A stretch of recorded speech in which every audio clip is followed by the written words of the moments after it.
My name is Karen Fontaine. I'm 34 years old.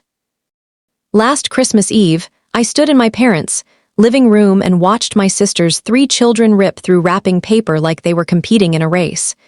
There was an iPad Pro, Nike Dunks, a custom pink bicycle with my niece's name engraved into the frame. More than $2,000 in gifts sat under that tree. My mother had spent 2 days decorating the house. My daughter Lily, 8 years old, quiet and polite, sat cross-legged on the carpet holding a plastic drugstore bag. Inside was a coloring book. The price sticker was still on it. She looked up at me and whispered, "Mommy, did I do something wrong?" I knelt down, held her face in both hands and said, "No, baby." But Grandma and Grandpa just did. If you've ever lived through something like that, stay with me, because what happened after that moment changed my family forever. 3 weeks before Christmas, my phone rang at 7 in the morning. It was my mother, Joyce. "Karen, I need you to bring a salad, something green, nothing weird." "No hello, no how are you?" "No how's Lily, just instructions." I said okay, I always said okay. "And don't bring that kale thing again," she added. "Your father hated it." In the background, I could hear her laughing with my older sister, Meredith. They were already planning Christmas together, just like they always did. I knew they'd been planning since October because Meredith had posted a picture of the two of them at a craft store with the caption, "Christmas prep with my bestie." That's how I found out. Not from a phone call, not from an invitation. Instagram, that's how it works in my family. Meredith is the social one, I'm the quiet one. She lives 10 minutes from our parents. I live 2 hours away.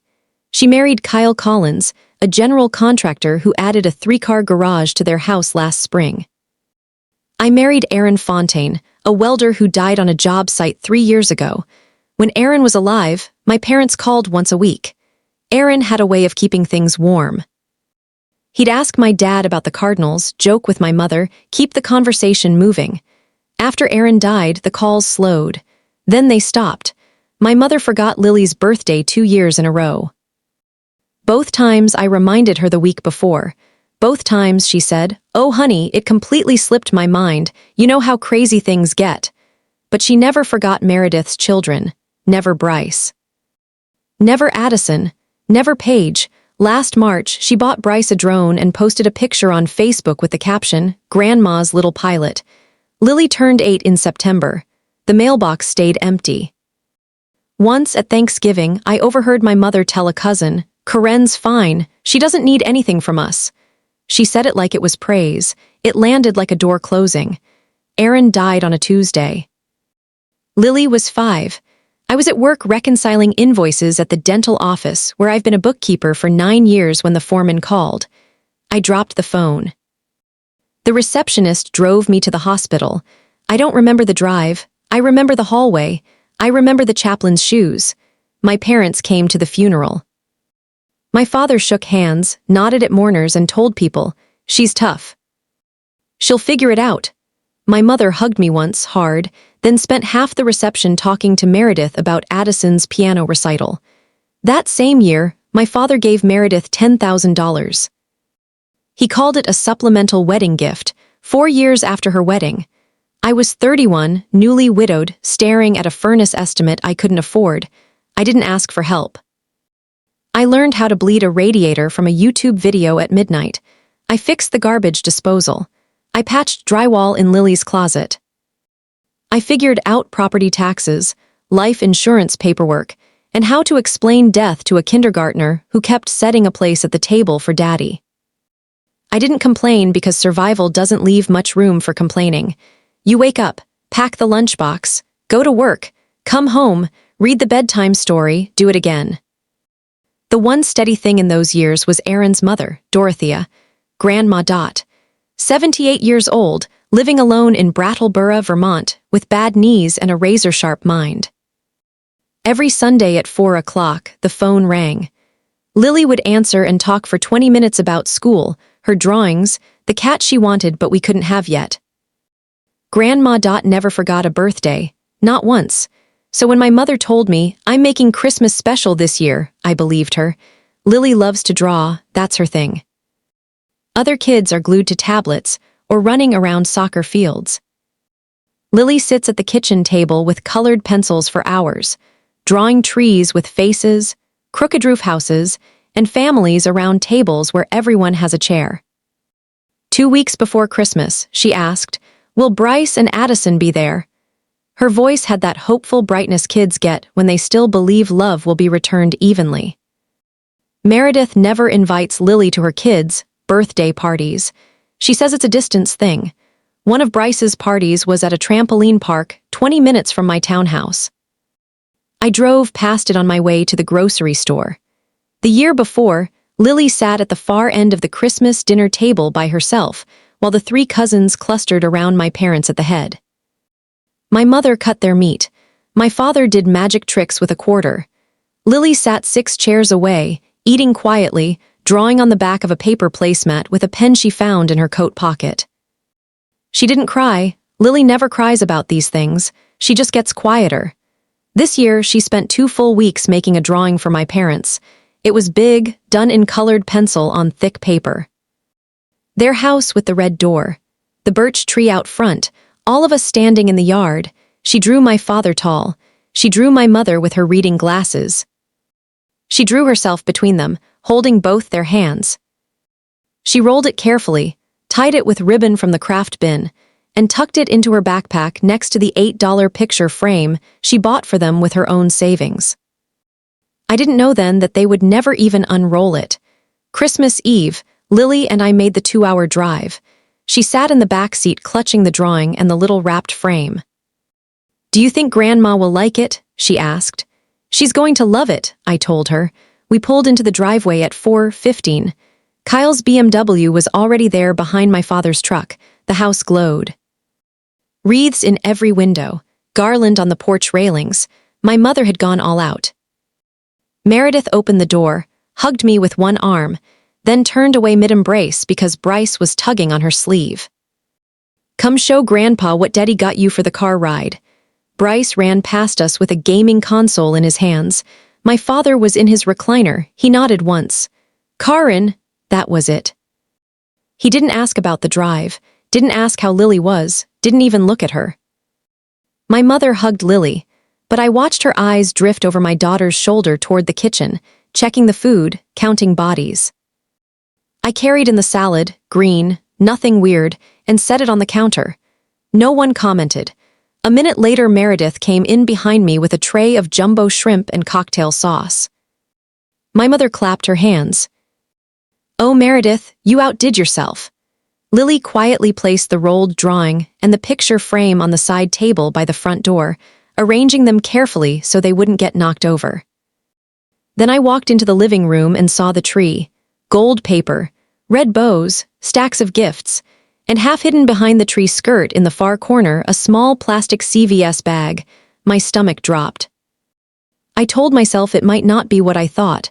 After dinner, my mother stood and clapped her hands. "Gift time, kids first." Bryce went first. He tore open a box and found an iPad Pro with a blue case. My mother filmed his reaction. My father ruffled his hair. "You earned it, buddy." Addison was next. Limited edition Nike Dunks. She squealed and hugged them to her chest. Paige, 6 years old, opened a custom bicycle, powder pink with white streamers, and her name etched into the frame. She screamed. My father knelt beside her proudly. "We had it made special for you, sweetheart." Kyle shook his hand. "You guys really went above and beyond." My father lifted his beer. "These kids deserve the best." Lily sat on the carpet watching all of it. She wasn't called. She didn't complain. She just waited. Finally, my mother reached behind the tree skirt and pulled out the CVS bag. "Here you go, sweetie." Lily took it with both hands. No wrapping paper, no bow, no card. She reached inside and pulled out a coloring book, the kind they keep by the register. Cartoon princess on the front, 48 pages. The sticker said $4.99. The whole room went quiet. 3 seconds of silence that felt like 30. Meredith looked down at her nails. Kyle took a drink. My father stared at a television that wasn't even turned on. Lily opened the book. Turned the first page, then looked up at me and whispered, "Mommy, did I do something wrong?" Something in me broke open. I crossed the room in 3 steps and knelt in front of her. I took her face in my hands. "No, baby," I said, "but Grandma and Grandpa just did." The room froze. My mother still had her phone in the air. "Karin, don't make a scene." My father stood up. "It's Christmas, for God's sake." I didn't answer either of them. I picked Lily up, grabbed our coats from the hook by the door, and saw the drawing and picture frame still sitting untouched on the side table. Nobody had opened them. Nobody had noticed them. I walked to the car, buckled Lily in, got behind the wheel, and drove away without looking back. 40 minutes into the drive, Lily fell asleep with the coloring book open in her lap. I didn't cry. I counted every forgotten birthday, every holiday seat at the end of the table, every time I told myself not to make trouble. Because I knew if I stayed silent, Lily would grow up believing she was worth less, and I would not let that happen. The day after Christmas, I called my mother. "Mom, we need to talk about what happened." "What happened?" she said. "We had a lovely Christmas until you decided to make it about yourself. This isn't about me. It's about Lily. Lily got a gift. You spent over $2,000 on Meredith's children and gave my daughter a coloring book from CVS. The price sticker was still on it. She sighed the way she always does when she wants to sound patient and superior. Money doesn't measure love, Karen. Then explain the iPad." Silence. "Then your sister sends lists. Sizes, links, ideas. You never send anything." I closed my eyes. "I shouldn't have to send a list for you to remember your granddaughter exists." She hung up on me. 20 minutes later, my father called. "You upset your mother. She upset my daughter first. Meredith's kids are around all the time. We know what they like. You barely see Lily because you never invite us. I've driven 2 hours every holiday for 8 years, Dad." He steamrolled right over that. "You've always had a chip on your shoulder, even when Aaron was alive." My grip tightened on the phone. "Don't bring Aaron into this. Aaron understood how families work. He didn't keep score. Aaron called you every Sunday," I said. "You stopped calling the week he died." There was a pause, then he tried to wrap it up like that settled everything. "If you want equal gifts next year, fine. Gift cards, same amount, happy. This isn't about next year. Christmas is over, Karen, move on." Then he hung up too. That night Meredith called. Her voice had that careful tone people use when they're trying to sound neutral while defending the winning side. "Mom is really upset. Can't you just let it go?" "Let what go? Your kids got iPads. Mine got a drugstore coloring book. The kids aren't the same age, different needs, different interests. Paige is 6, Lily is 8. Paige got a custom bicycle with her name on it." A pause. "Mom and Dad love us the same." You're reading into things. Have you ever once told them it wasn't fair? It's not my job to manage their gift choices, but it's your job to call me and tell me to shut up about it. Her tone hardened. "If you keep pushing this, they'll stop inviting you completely. Is that what you want?" I let that sit. Then I said, "Lily made them a drawing. She spent 2 weeks on it.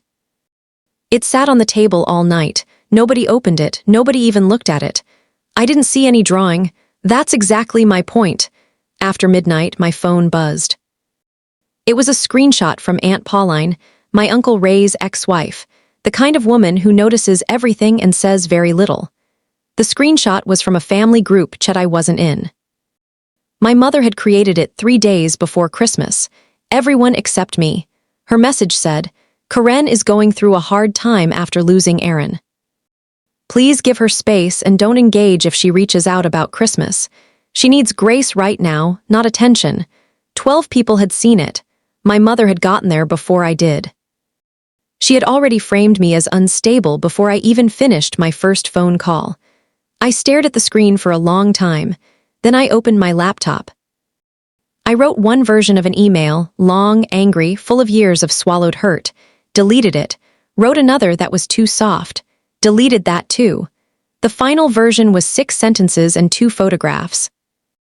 On the left, the gifts for Meredith's children spread across the floor by the tree.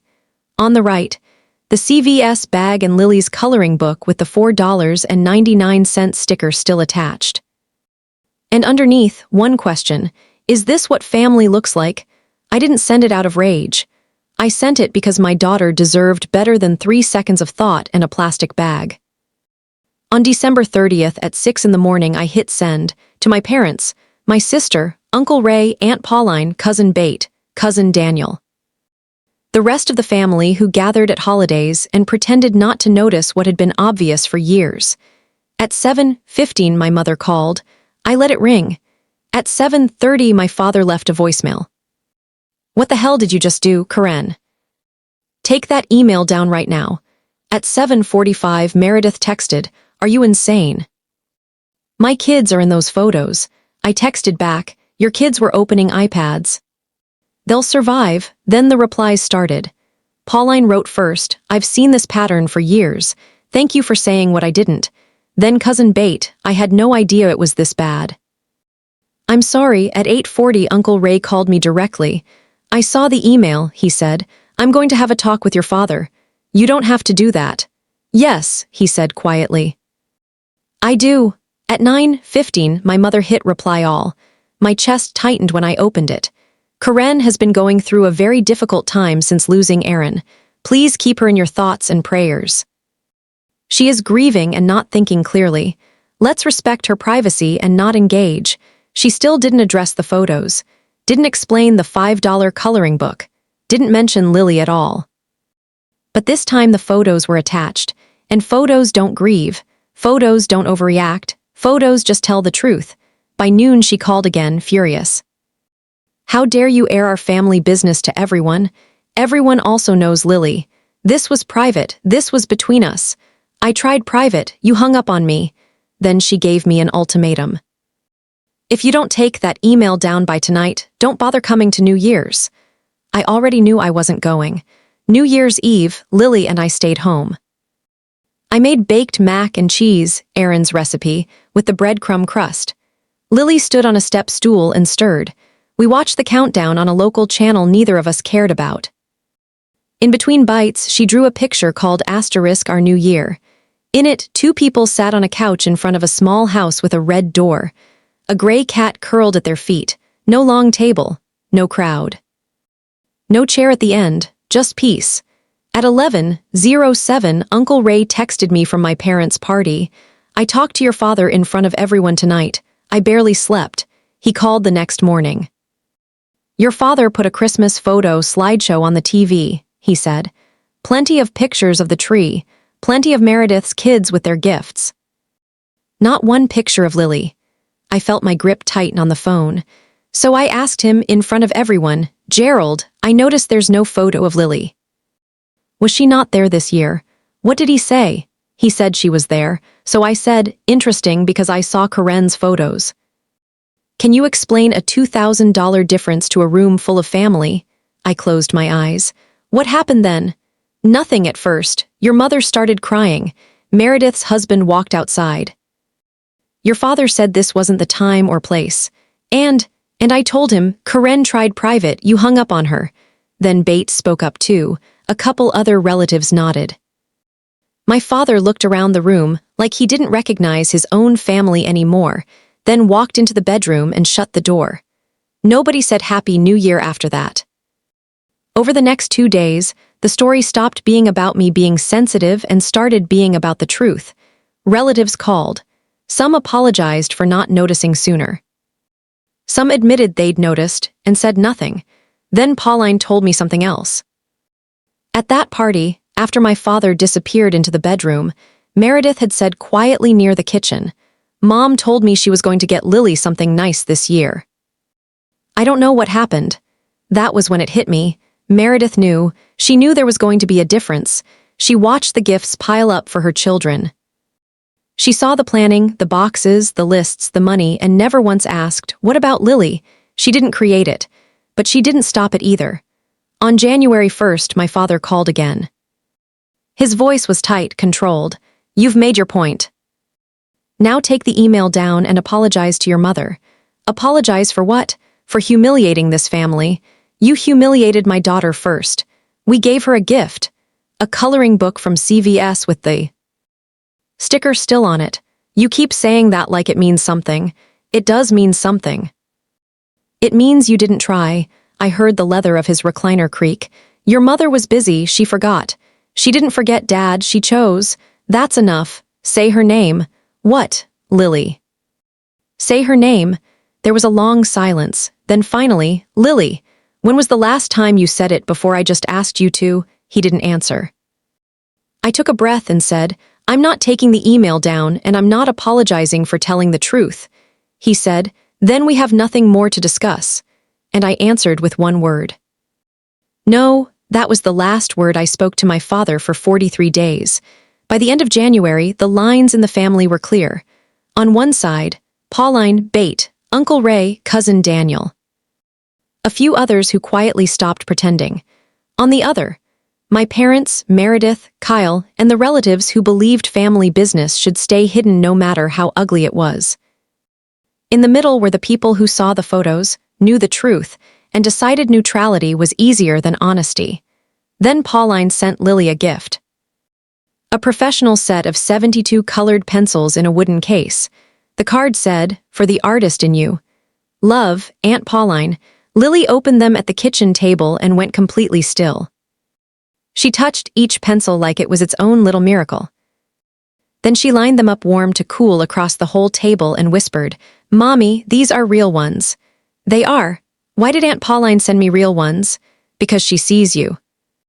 Baby, that was the first time I felt the shift in our life. I had lost the illusion of my family, but Lily was gaining something better, people who actually saw her. On February 1st, after Lily was asleep, I sent my parents a text. I love you both, but until Lily is treated as an equal member of this family in actions, not just words, we will not be attending family events. This isn't punishment. It's protection. My father didn't answer. My mother texted back the next morning, You're breaking my heart, Karen.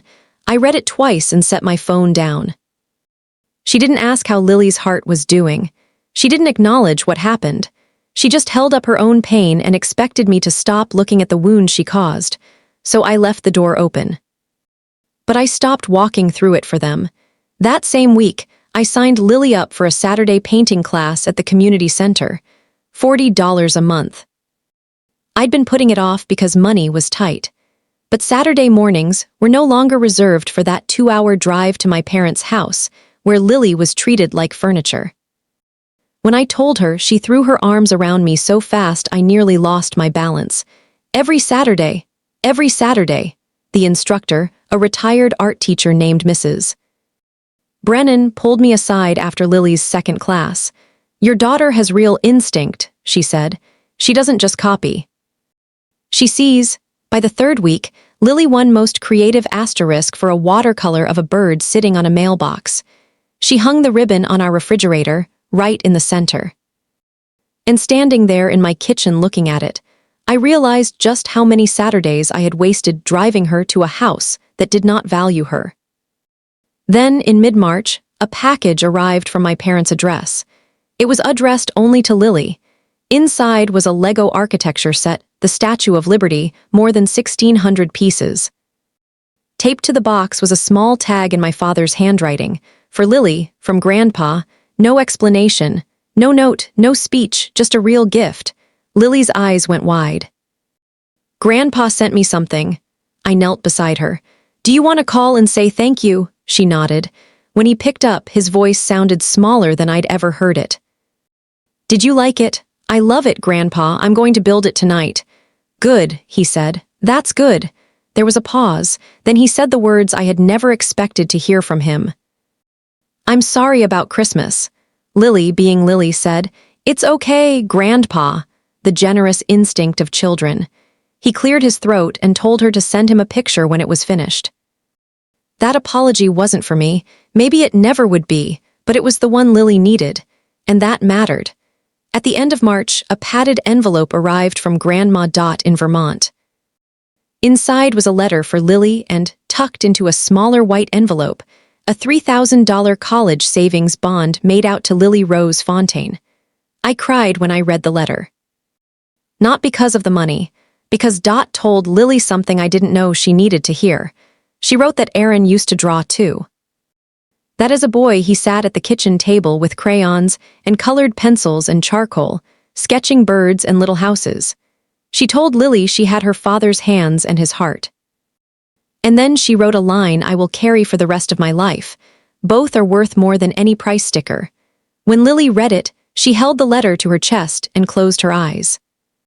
She didn't say anything for a long time. She didn't need to. By Easter, something had shifted enough for us to be in the same room again. Uncle Ray hosted brunch at his bungalow. Lily's name was written on the invitation in block letters and underlined once. When we got there, Pauline was in the kitchen, Bate was setting the table, and Lily walked in like she belonged. Because she did, my parents arrived 20 minutes late. My mother saw me across the room and stopped. "I've been seeing a counselor," she said quietly. She told me I was wrong.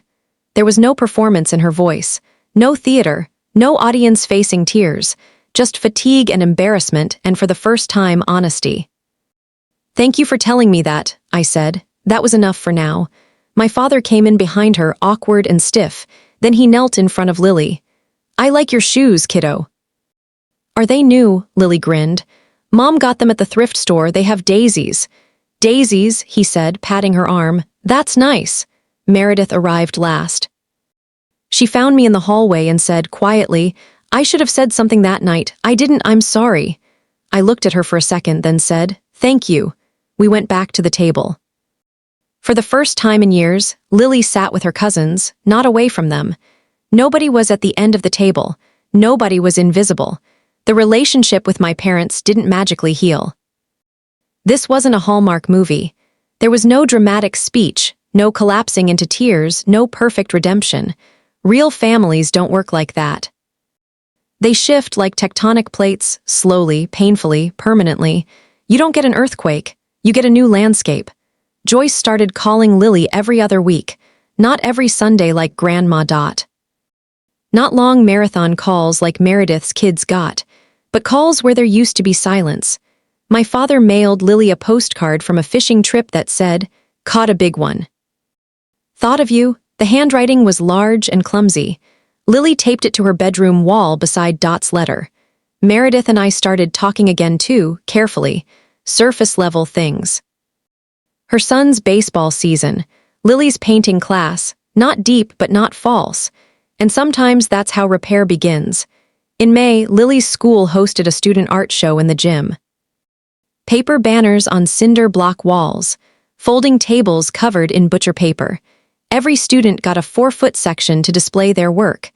Lily chose a colored pencil drawing on heavy paper. It showed a family sitting around a table. Everyone had a chair. Grandma Dot sat beside Lily, even though she lived states away. A gray cat curled at everyone's feet, the future cat we still didn't have. And at the head of the table was an empty chair with a small card on it that said Daddy in Lily's careful handwriting.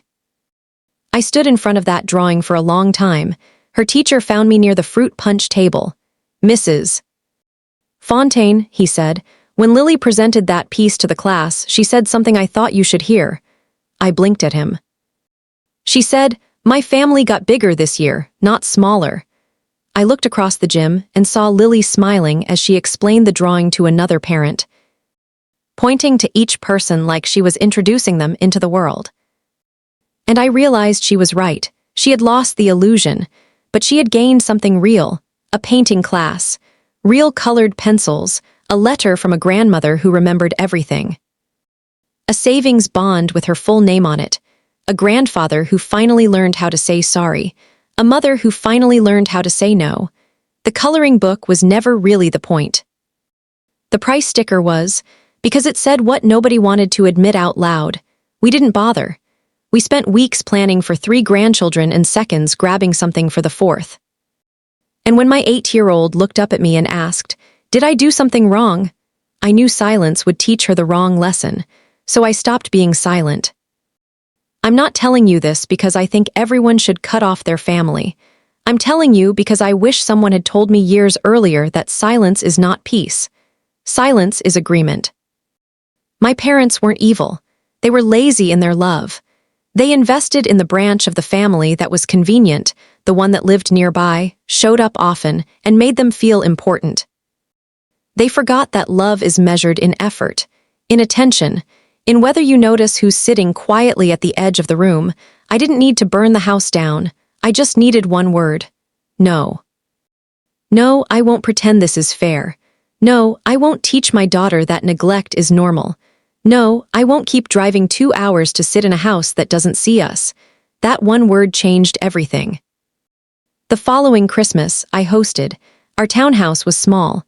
The tree barely fit between the radiator and the bookshelf. Lily made paper garlands from construction paper and tape, and hung them in uneven loops that were more beautiful to me than anything my mother ever bought in a craft store. Grandma Dot flew in from Vermont with 2 connections and airport assistants. Pauline brought pie, Bate brought wine. Uncle Ray brought a thrift store board game none of us knew how to play, and we spent 40 minutes arguing over the rules before giving up and making our own. We ate baked mac and cheese, Erin's recipe. Under the tree, every gift was either handmade or under $30. And that morning, a box arrived from Joyce and Gerald. Inside was a professional watercolor set, 2 brushes, a palette, and a small photo album labeled *Erin. Inside were childhood photos of my husband drawing at a kitchen table, holding up crayon birds, grinning with charcoal on his fingers. Lily called them on speakerphone. "Thank you, Grandma. Thank you, Grandpa." Then my father said something I had never heard him say to her before. "Merry Christmas, Lily." "We love you." It took a $5 coloring book, 1 email, and 43 days of silence to teach him how to say it. I don't know your story. Maybe it's your parents. Maybe your in-laws. Maybe a sibling who always got the bigger plate, the better seat, the longer hug. Maybe you were the one holding everything together while everyone else was being held. You don't need to flip the table. You don't need to burn it down. Sometimes you just need one word. No. No, I won't pretend. No, I won't keep making my child pay for other people's convenience. No, I won't disappear to keep the peace. I'm Karen Fontaine. I'm 34 years old. I'm a bookkeeper, a widow, and a mother who stopped asking permission to be loved correctly.